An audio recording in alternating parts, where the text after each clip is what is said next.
এটা হলো আমাদের ফাউন্ডেশনের প্রধান কার্যালয়। বছরে 10,000 নারী পুরুষকে প্রশিক্ষণ দিয়ে তাদের কর্মসংস্থান সৃষ্টি করা, এটা আমাদের লক্ষ্য। আর 2026-এর পরে আমাদের টার্গেট হলো ইনশাআল্লাহ বছরে আমরা 1 লক্ষ মানুষকে প্রশিক্ষণ দিয়ে তাদের কর্মসংস্থান সৃষ্টি করতে চাই।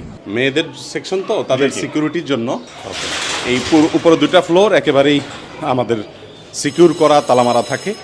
আমাদের যে কজন প্রশিক্ষণার্থী প্রত্যেকের জন্যই কিন্তু সেলাই শেখার জন্য আলাদা মেশিন এবং পুরা সেট আপ যা যা দরকার আছে তার সব কিছুর ব্যবস্থা আছে। কিন্তু আপনি কি ইনচার্জ? জি আসেন। আমি জুদিয়া ইসলাম, এখানের ইনচার্জ হিসেবে আছি। আমরা কিন্তু 3টা ডিপার্টমেন্টের কাজ একসাথেই ক্লাস এট এ টাইম চলতে থাকে। যারা দিনী পরিবেশে হিজাব মেনটেন করে এখানে কাজ করতে চায় তাদের জন্য আলহামদুলিল্লাহ। এটা হলো কাটিং রুম আমাদের। এখানে আমাদের মেয়েরা যে কাটিংয়ের কাজটা শিখছেন এবং কাজ করছেন। ট্রেনিংয়ের পর আমরা প্রত্যেক মেয়েকে প্রায় 70,000 টাকার বিভিন্ন আইটেম কিনে তাদেরকে আমরা দিয়ে দিই। মেধাবী প্রজেক্ট নামে একটা প্রজেক্ট